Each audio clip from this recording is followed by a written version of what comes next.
Right now, in this very moment, your brain is playing a very subtle trick on you. No matter how rational you think you are, your judgment may already be shaped by someone's face, their voice, or the first impression they gave you. And today, we're talking about one of the most powerful cognitive biases, hiding in plain sight, the halo effect. So what is the halo effect? In the simplest terms, it's when one positive or negative trait changes how we see everything else about a person. In other words, if someone is attractive, we assume they're also kind, smart, and trustworthy.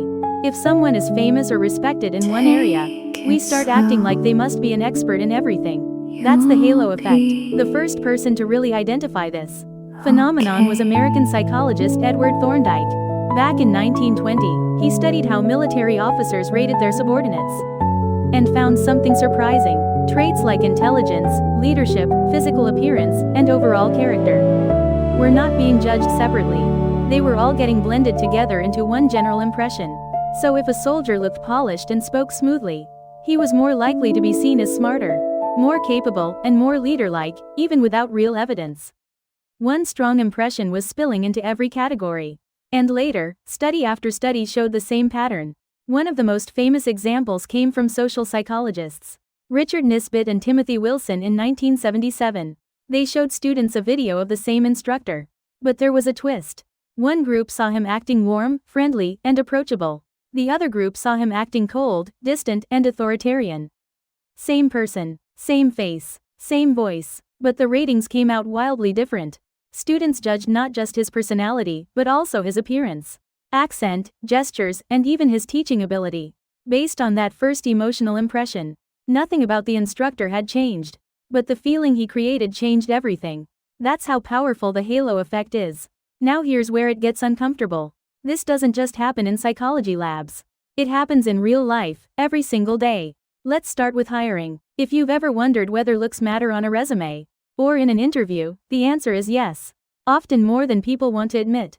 Research has repeatedly shown that attractive candidates are more likely to get callbacks, more likely to be seen as competent, and more likely to be hired. Some European research has even suggested that physically attractive people earn noticeably higher wages on average.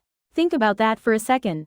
A face can create the illusion of discipline, talent, and reliability, even when none of those things have actually been measured yet. And it doesn't stop there. The halo effect shows up in courtrooms too. Studies in the U.S. have found that more attractive defendants are sometimes judged more leniently than less attractive ones.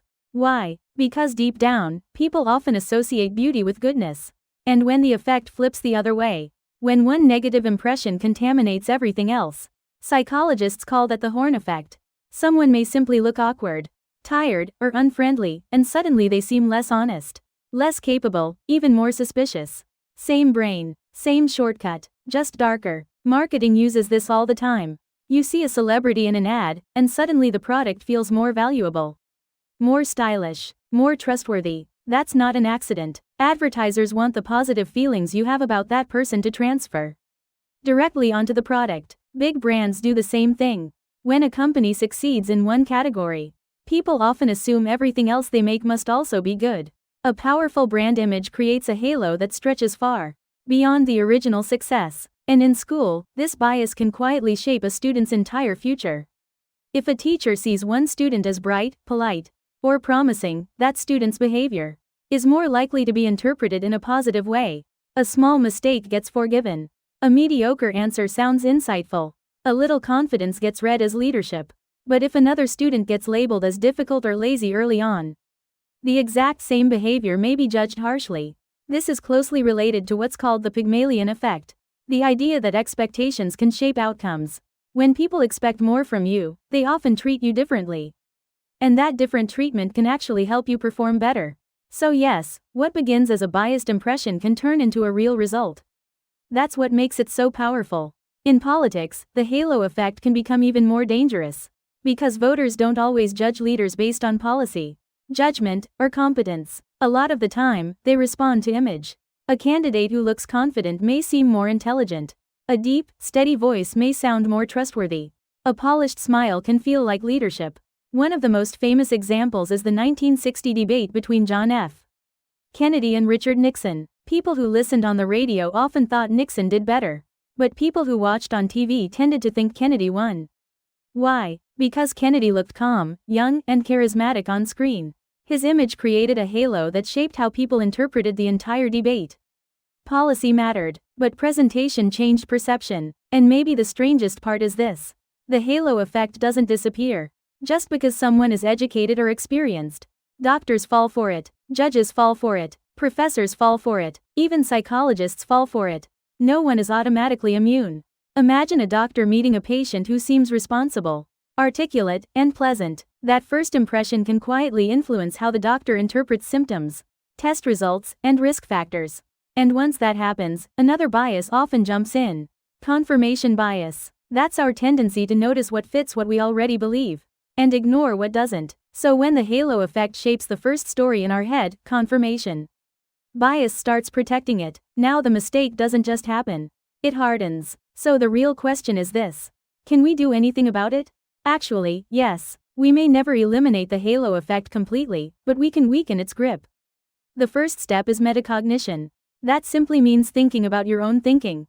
In plain English, pause and ask yourself, is my judgment being influenced by this person's appearance, confidence, status, or first impression? That one question can save you from a lot of bad decisions. Second, separate the traits. Don't evaluate people as one big emotional package. Break it apart. Looks are not personality. Charm is not character. Confidence is not competence. Fame is not wisdom. The more you force yourself to judge each trait on its own, the less power the halo effect has. Third, look for real evidence. Not vibes. Not instinct. Not that weird feeling of I just like them. Ask what facts actually support your conclusion. What has this person done? What have they consistently shown? What can be verified? And finally, let other people challenge your perspective. A trusted third party can often spot a bias that feels invisible from the inside. Sometimes the fastest way to see your blind spot is through someone else's eyes. The truth is, you may never become completely free of the halo effect. None of us do. But the moment you become aware of it, you become harder to fool. More careful, more fair, more honest with yourself. Because the halo effect draws its power from your unconscious mind. It works best when you don't notice it working at all. So maybe starting today, you question the glow a little more. Maybe you stop confusing polish for substance. Maybe you stop mistaking charm for truth.